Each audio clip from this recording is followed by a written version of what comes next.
So good evening and happy planting season.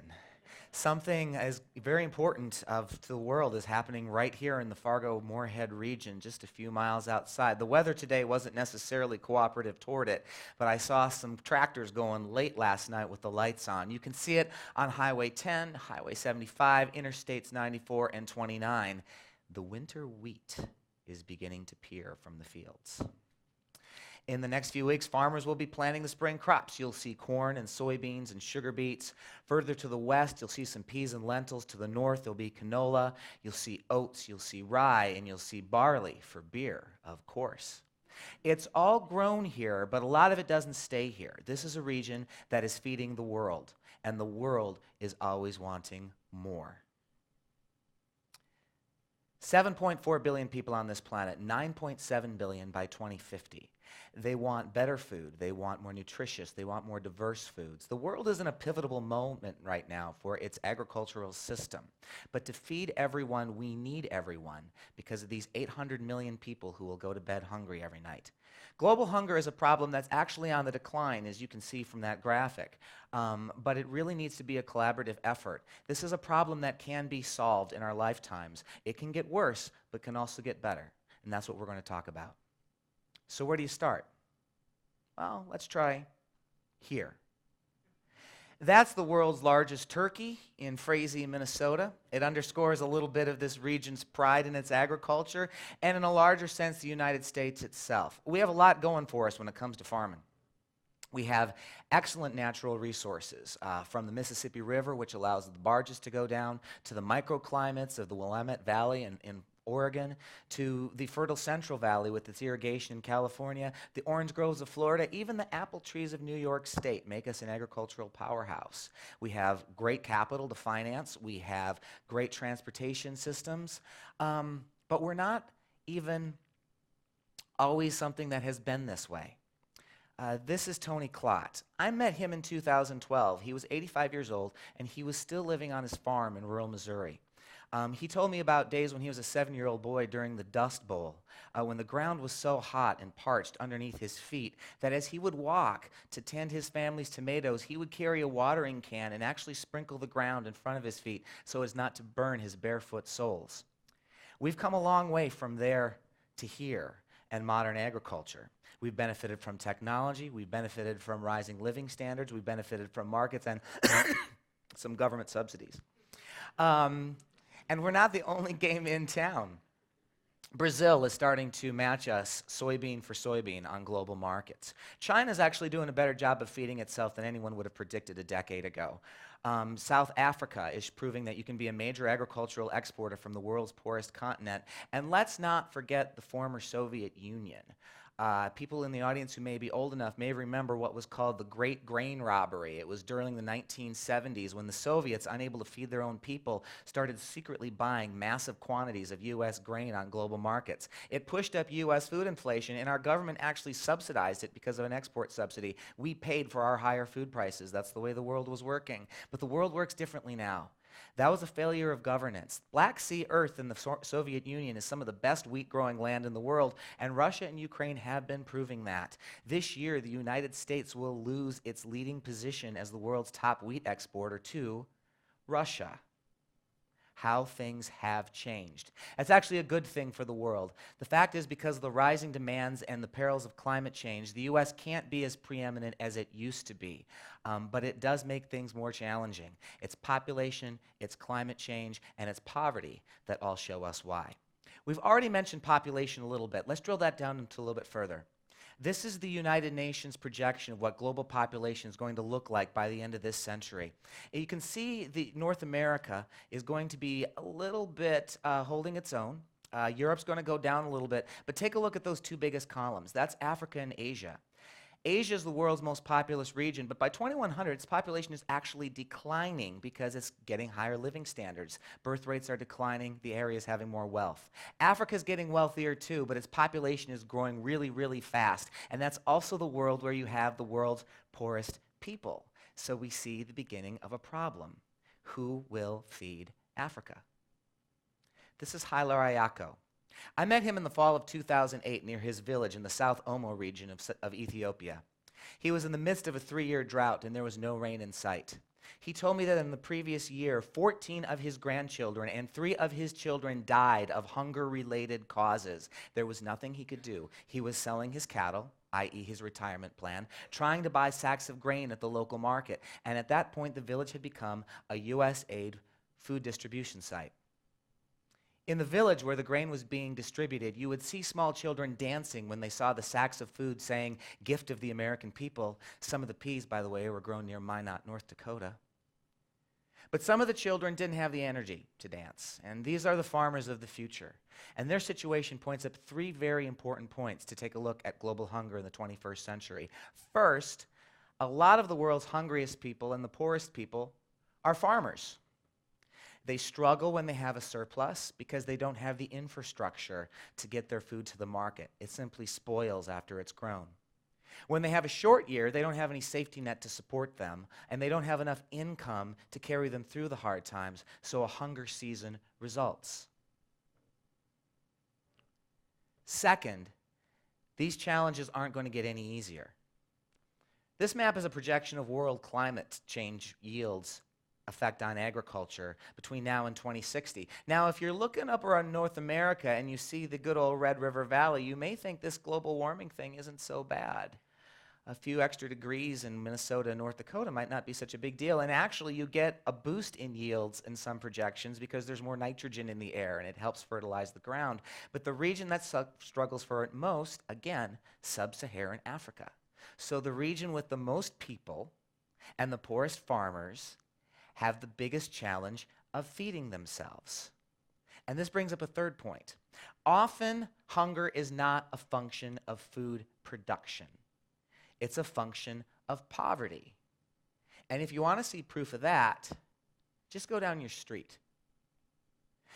This is U.S. food stamp use post-financial crisis. You can see that it really went up around the time of the meltdown late in the last decade, and it's kind of stayed the same. Now, some of that is government efforts to get eligible people on the programs, but some of it is the persistently high poverty we have in this country despite an economic recovery. As a proxy for a need for food, the food stamp number is useful. A better number is the U.S. Department of Agriculture, which estimates that in 2014, 48 million Americans, about 1 in 7, were at risk at some point in the year of hunger.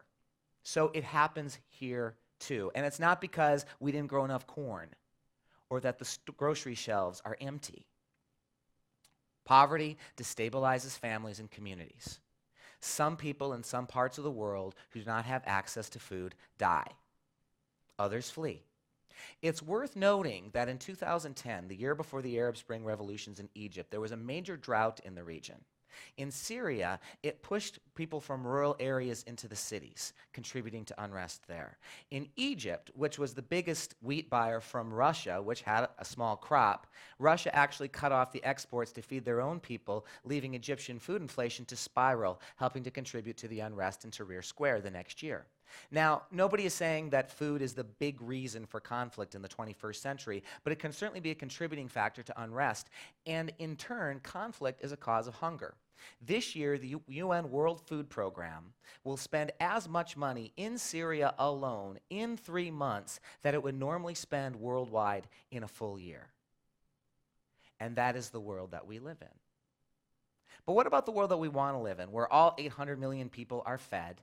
We add another 2 billion people, and they're fed too, and they have better, more diverse, more nutritious food.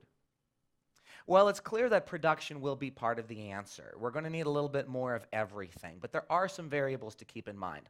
One of them is food waste. By some estimates, about 40% of the food that is grown on this planet is wasted. In poorer countries, it's what I was talking about earlier, that waste after the harvest that isn't being able to be transported to a market. That, by the way, holds the seeds to an elegant solution. If you could plug those farmers into global markets, they could actually create income to help themselves. They could actually help lift themselves out of poverty while creating another food source for a growing population in the world. In richer countries, it's the stuff that we leave on our plates. It's the expiration date where you throw it out, but it's still good. It's the restaurant portion that's too big and you leave it on your plate. But trust me, a restaurant would rather have you have too much food than not enough because they want you to be a satisfied customer. You do something about food waste, you can make food production go a lot further, and if the world gets serious about it, that's one possibility. Another thing to take a look at is diet. So, world food trends are chosen by people who are consuming. One of the big drivers the last couple decades has been China. China's become a massive importer, for example, of soybeans, with production tripling in the past generation. Why? Because China has half of the world's pigs, and pigs eat soybeans, and the Chinese eat pork. But China's growth is starting to plateau. And in fact, in the next decade, it will be surpassed as the world's most populous country by India. How many more pigs will the world's most populous nation, most vegetarian nation as well, eat? Those pea and lentil farmers up in North Dakota and Montana may have a new market coming online very soon. One other note, whenever we talk about feeding the world, 3 letters come to mind very quickly: G, M, and O. A little bit of a side note to that. Working as a journalist, I have seen both arguments for the absolute necessity of GMO crops as well as their alleged evils to be exaggerated. One can certainly say that it is a potential tool to be used in the right context for helping to solve some of the productivity problems that the world is going to face. More broadly, it's important to really embrace science as part of the solution for feeding the world. Science can improve soil, science can improve water, science can help mitigate some of the effects of climate change, and gosh knows the world is going to be needing that. So, where does that leave you? Well, farmers and scientists cannot feed the world alone. It's going to need markets, and it's going to need consumers. This is Hugo Alejandro, a farmer that I met in Nicaragua in 2011. He had an interesting story. He had been forced by the Sandinistas to fight the Contras in the 1980s and still had a silver bullet-sized wound from the shrapnel in one of his wrists.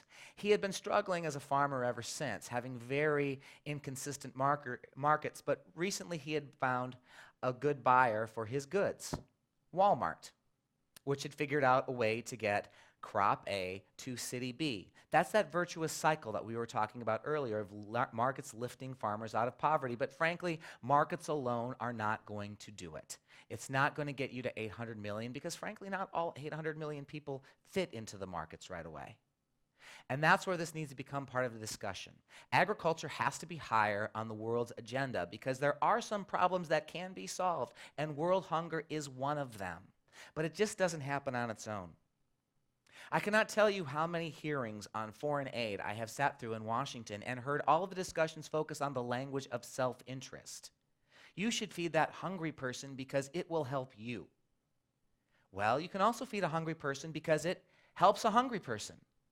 And I think you can be idealistic enough to think that perhaps in some way that will help us in the end as well. That's not saying that you just throw money after problems, no good money after bad, but it does mean that there are tools available and they should be considered because ending hunger can and should be a moral, sociological, political, ethical imperative in the society. It starts with the farmers. It's the farmers in Nicaragua, or in Thailand, or in Ethiopia, or in the Red River Valley. Yeah, they face challenges. The world is getting hotter and the world is getting drier. But even though the context is very different, that's the exact same situation Tony Klott was facing in the 1930s. Now, the variables have changed a bit, and I'm not saying that they're parallel situations, but it does show that a lot of change can happen in the space of one lifetime with the right focus. This is a challenge that we can pivot and solve. And that's a nice goal to have. So remember, something here is happening of global importance. The crops are going into the field all around you. You get to see them all spring. The farmers are getting the crops in the ground, and they will feed the world. Thank you for being a part of it.